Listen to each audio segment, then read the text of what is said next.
From the Olympics going woke, and everyone that cares about the truth speaking out against it. Facts over tracks, isn't that spitting slow, spitting fast, I could roast, I could gas, think I'm okay at last, but I don't know if that can erase all the past. Starting off with the Olympic situation, that is a competition that the world's best athletes get together and start competing against each other. I'm pretty sure everybody already knows what that is. You probably have already heard that right now, the wokest people on this planet have just taken it over in the name of diversity, equity, and inclusion, which does not make any sense because, of course, because of the fact that you're trying to include certain people, you're excluding other people. In the name of inclusion, they tried to remake The Last Supper, painted somewhere between the years 1495 and 1498, depicting Jesus and his apostles, which is known to be the last dinner Jesus had before he was crucified. As people already noticed, Christians are not included in this supposedly inclusive remake of The Last Supper. Just like every other woke thing, drag queens have to be a part of it, which makes even less sense.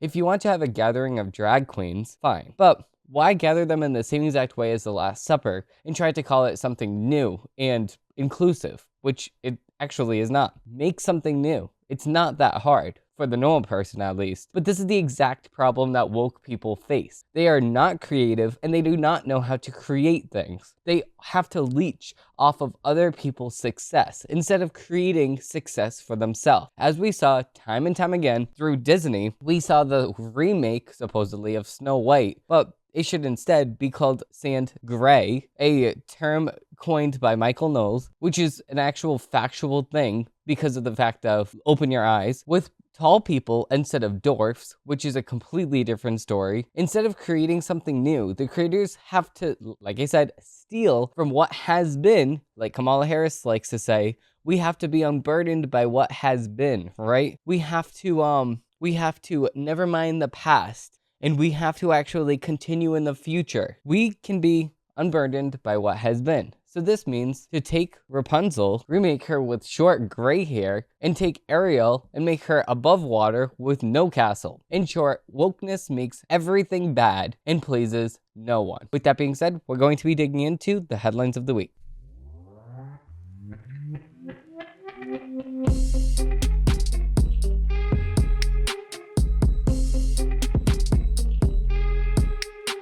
Digging right in, of course, this is a jam-packed show because of so many things happening during the weekend. We have Trump's conference, like I was saying. We have the Olympic situation going on here. But we're going to try to dig into everything here. We have some time. We definitely do. So, moving with the first thing. So, because of the fact that the Olympics decided to go woke, all of the people that actually have a brain inside of their head have now been saying that they are not going to advertise on the Olympics for the rest of the days. I don't know how many days are left. I never watched the Olympics before. I never was interested. I'm very good. I'm very good with this. I was never very interested in sports anyway and watching sports, so this is just a continuation of that. But tech companies have now decided to drop the Olympics support over mockery of Christianity in opening ceremony, which is completely true and a completely good thing to do. At least one sponsor has withdrawn from the 2024 Olympic Games after the Games opening ceremony featured a blasphemous display of the Last Supper. C-Spire, a telecommunications and technology company based in Mississippi, announced on Saturday that it will be pulling advertising from the Olympics after the opening ceremony. Featured a scene of the Last Supper, but with drag queens playing the role of Jesus and the apostles. Quote, "We are shocked by the mockery of the Last Supper during the opening ceremonies in the Paris Olympics. C-Spire will be pulling our advertising from the Olympics," the tech company said in a post on social media. Bishop Robert Barron of the Diocese of Renania, Rochester in Minnesota, a popular Catholic commentator, condemned the Olympics display as a gross mockery and urged Christians to make their voices heard. "You know, I love the Olympics, so I turn on the opening ceremony of the Olympics. What do I see now? But this gross mockery of the Last Supper."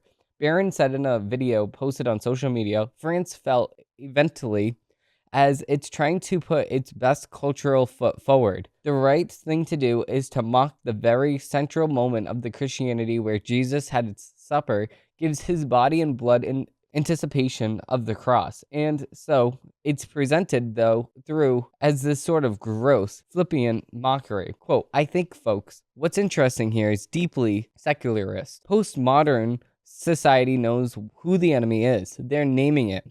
And we should believe them, he continued. They're telling us where they are. We should believe them. But furthermore, we Christians, we Catholics should not sheepish. We should resist. We should make our voices heard. And I completely agree with that because of the fact that it is a complete ludicrous idea to actually remake The Last Supper in this form. I mean, and like I said, every single time somebody tries to go woke, they just go broke. Everybody starts boycotting them, and everybody just stops supporting them. So I hope that the Olympics learn their lesson. I hope that the next time the Olympics plays and the next time the Olympic Games are held, this does not happen, because there will be less and less participation in the actual Olympics because so many people are coming out and saying this is just disgusting. The most popular person that we have is Candace Cameron, which is a actress that played on Full House and is also on Fuller House. And she says that she's sad for souls after the Olympics opening ceremony. Of course, she says, hi, friends. So I don't really want to weigh in on the Olympics opening ceremony publicly because I always risk it becoming a headline, but it felt so important not to. The 48-year-old said, told her followers during her video reaction posted to Instagram, I love the Olympic Games, she said, mentioning that her husband, Valerie Burr, a retired professional hockey player, and several other family members were Olympic competitors. The Olympic Games have always brought me so much joy. It's the best of the best athletes in the world competing for the title. So, to watch such an incredible and wonderful event that's taking place over the next 2 weeks and see the opening ceremonies completely blaspheme and mock Christian faith with their interpretation of the Last Supper was disgusting, she said. And it made me so sad. And someone said, you shouldn't be sad. You should be mad about it. And I'm like, trust me, it makes me mad. But I'm more sad because I'm sad for the souls, she said. The outspoken Christian star went on to quote scripture, choosing the same passage that the NFL star Harrison Butker mentioned in his social media reaction. Quote, I pray for my heart to break over over what breaks God's heart.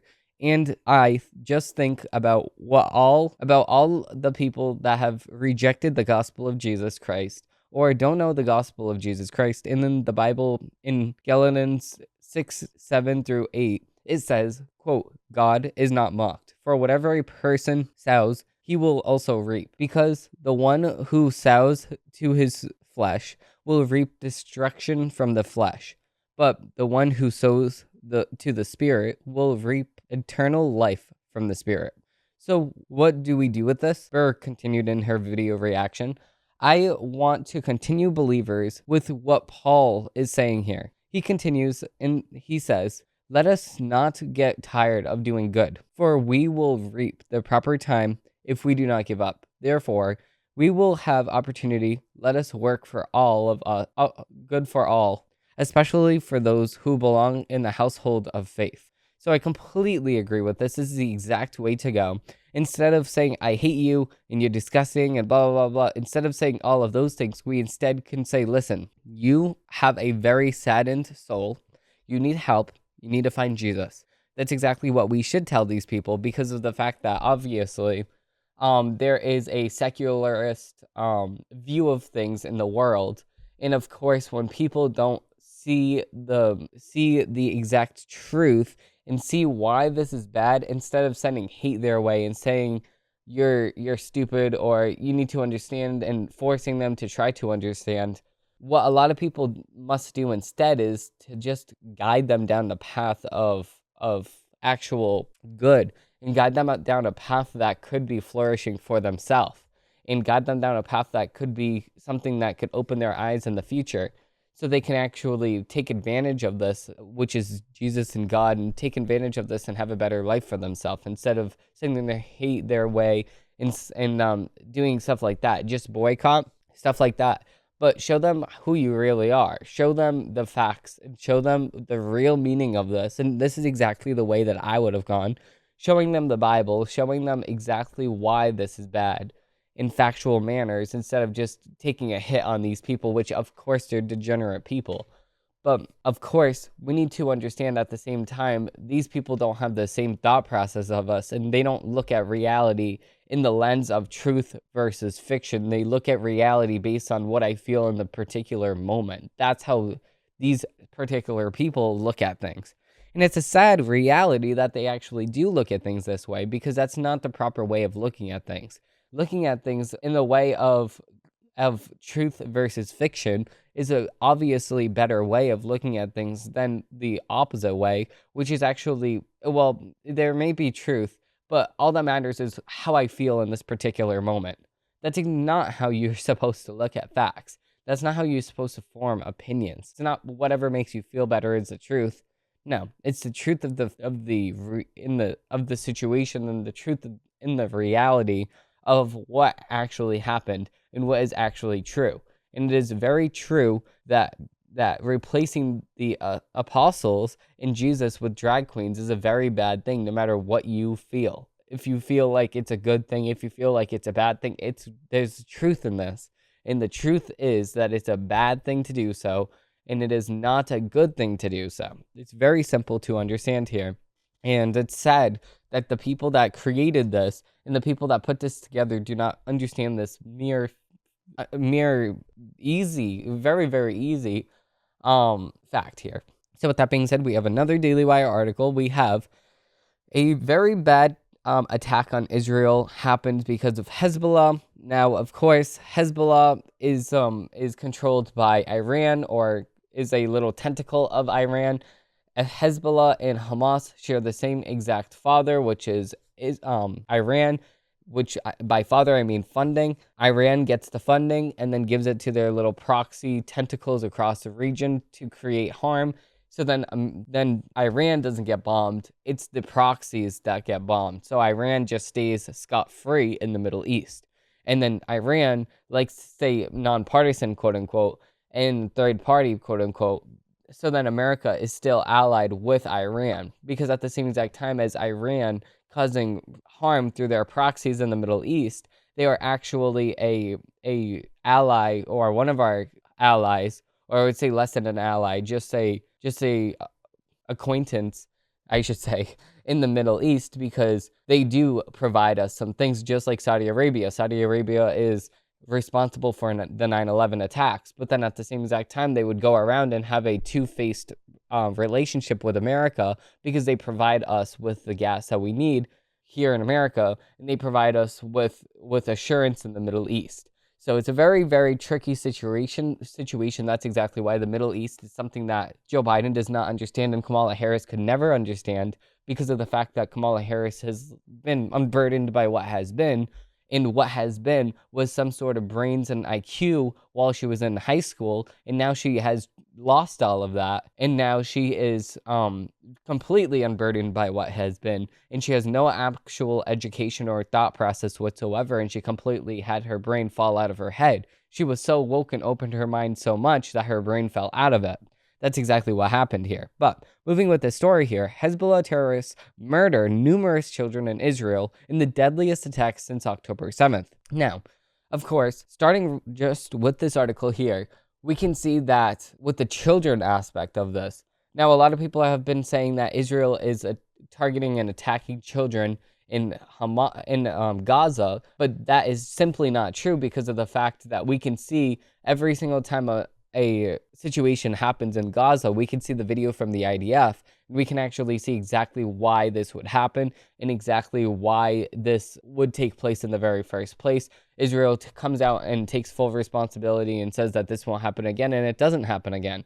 There was a missile that was supposedly blown up at a hospital, and everybody was saying that it was Israel, and then it came out with actual phone calls from Hamas soldiers, and they were saying that they lit that up, and they are the ones that did that, and then they were just blaming Israel, but then the world was condemning Israel, but it wasn't even Israel's fault. It wasn't even anything to do with Israel. So it was just a disgusting thing. There was a lot of misinformation going on here. Of course, just like every other war that could ever happen, there's a huge misunderstanding and a miscalculation of who the bad guy actually is. And that's a very upsetting and disgusting thing seeing in the world and taking place within my eyes right now.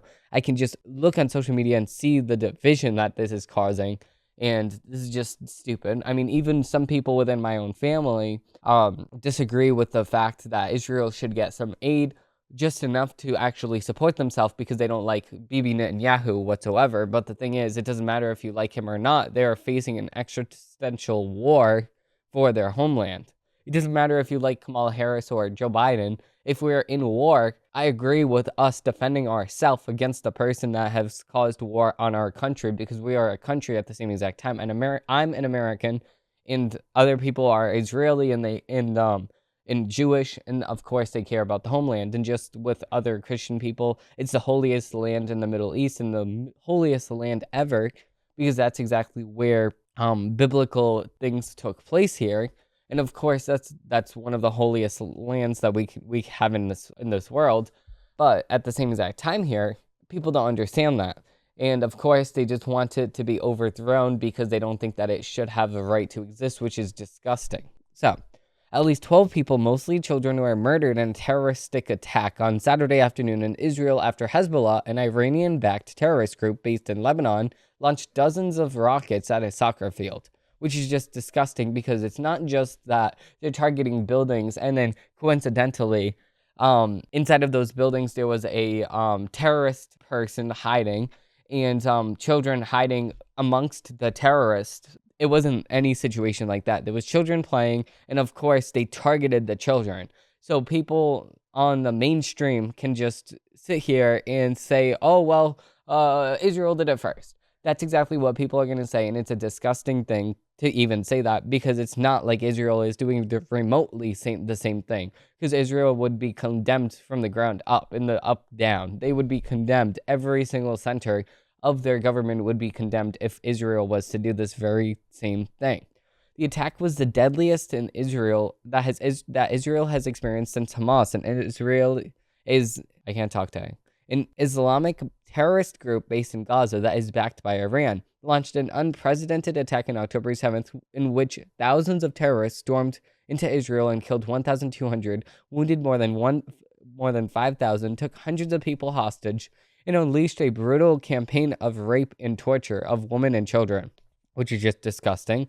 The Israeli Defense Forces, the IDF, said that the intelligence assessment found that Hezbollah launched the attack from an area located north of the village in Chibba in southern Lebanon. Hezbollah has terrorized Israel in nearly 10 months since October 7th attack, firing thousands of rockets, drones, and missiles at communities and military sites in northern part of the country, which has resulted in numerous fatalities and hundreds of thousands of Israelis being displaced from their homes. So talk about the fact that other people have to be displaced from their homes in Gaza. Of course, they needed to be displaced from their homes because of the fact that they are trying to get the terrorists that are in tunnels underneath the citizens. So they move the citizens to another area, and then they go and bomb the city that the terrorists are in to try to get the terrorists. And then they move the people back into that with temporary housing, and then they go and then they try to get the terrorists that are in the area that the people were just at. So of course, this is exactly the way that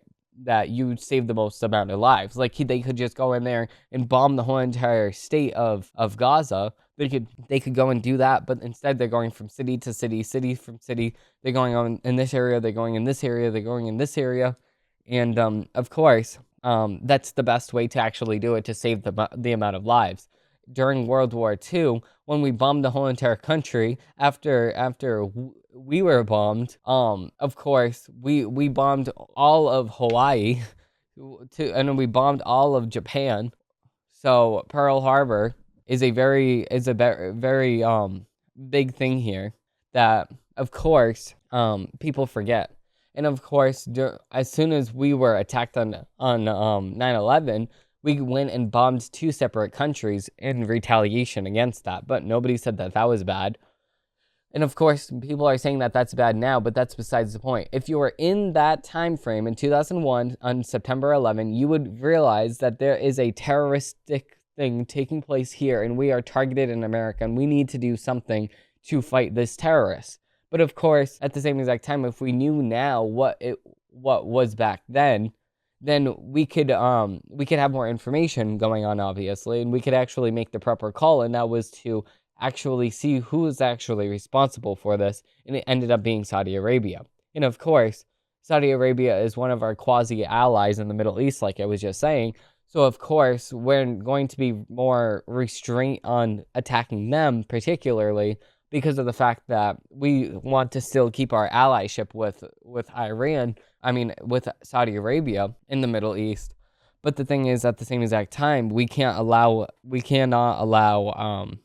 America to be taken advantage of course. So with that being said, it's a very, very disgusting thing there. But the thing is, people need to wake up to the reality that Israel must do what needs to be done to actually take care of business. Just like Trump was saying at the beginning of this, Israel needed to do what needed to be done back then, because now the longer time you wait, the more time you wait, then people are saying, well, this war is still going on. Yeah, because we're slow walking aid to Israel, we're slow walking aid to Ukraine. If we want to be the powerhouse of the world, then we need to sit here and actually help the world. If we want to be the greatest nation on earth, then we need to be the greatest nation on earth. We need to be the most powerful nation on earth, and we need to make sure that other people know not to mess with us.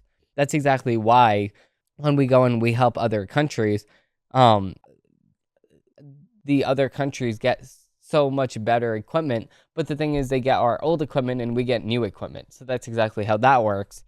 But at the same exact time that happens, people don't like us supporting other countries. But the thing is, if we support other countries and they end up surviving, if we ever need help, God forbid, in the future, they will be right there. So with that being said, we're going to be digging into the next article. We actually have a Federalist article. We have Kamala Harris as America's top abortion pitchman.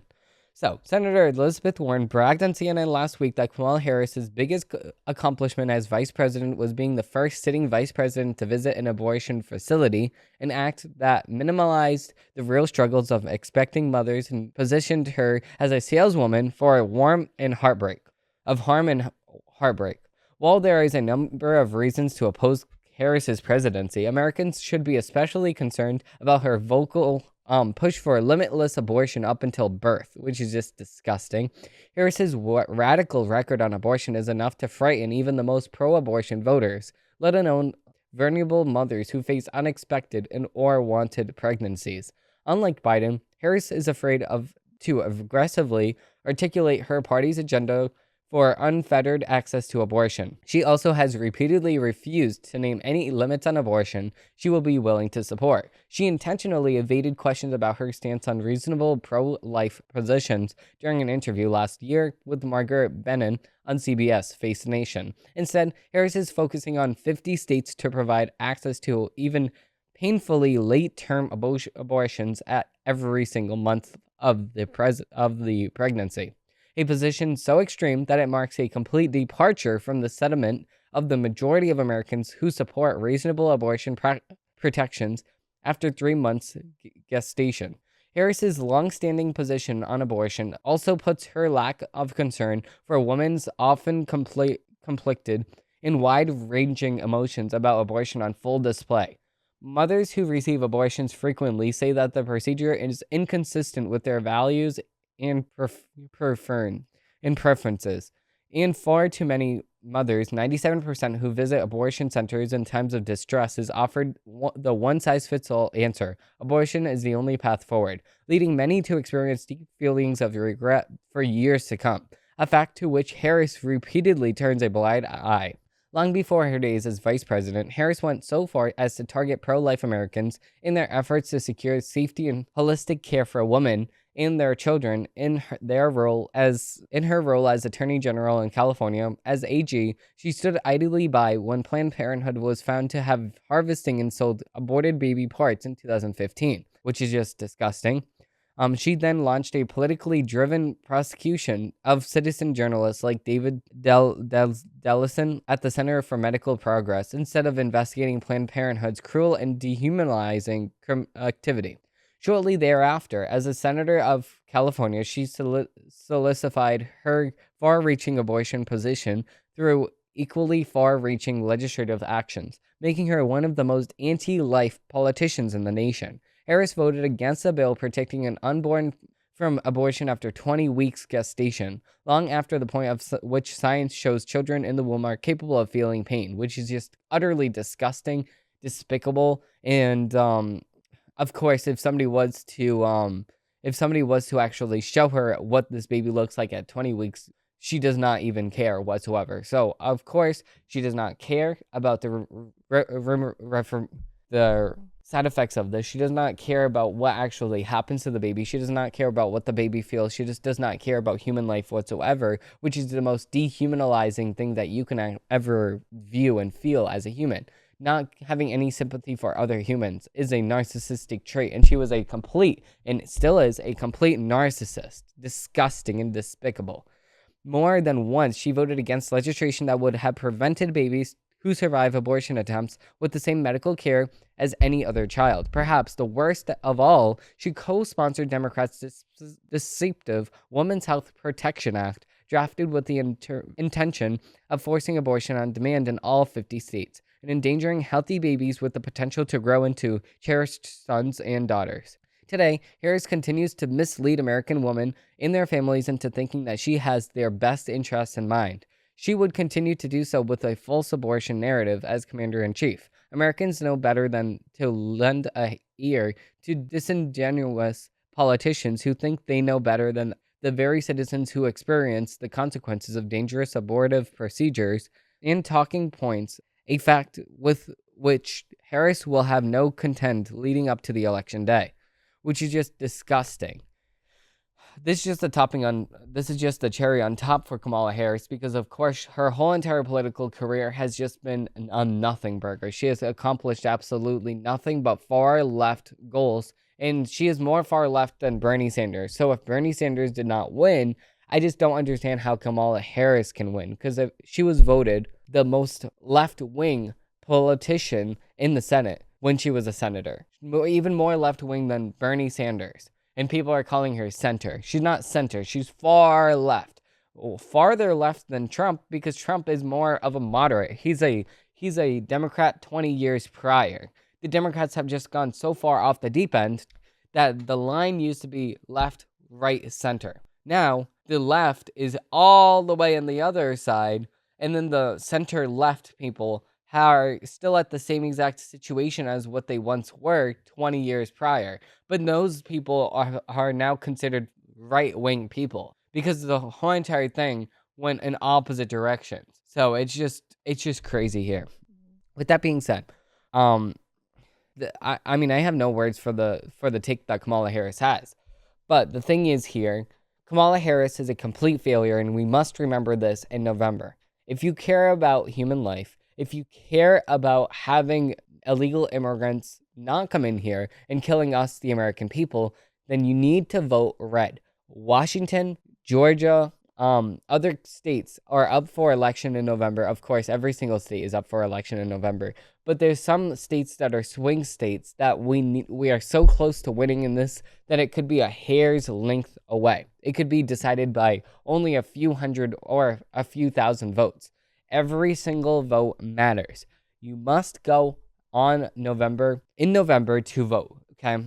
That's the most important thing that you can ever do, is vote. Use your right as an American to vote. If you cannot make it on November, vote now. Voting early is the best thing that you could possibly do, because what if you're sick? What if it's raining? What if you just don't feel good? What if you get in a car crash? All of these things. Like I said before, I will be going in November to vote. It does not matter what happens. I will make the time. I will get up at 5 a.m., do all my show early, stuff like that. I will be there in November to vote. I vote on election day every single year. I've been doing that since I turned 18 a few short years ago.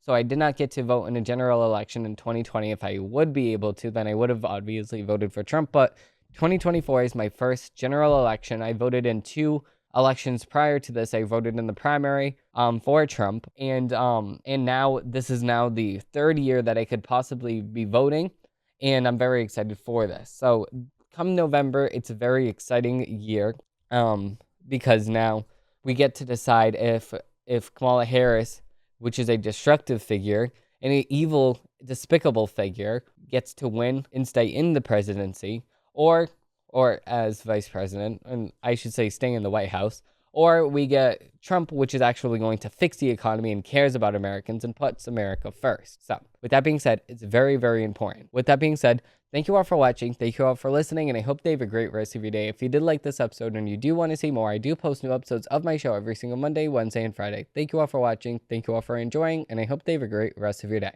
Bye.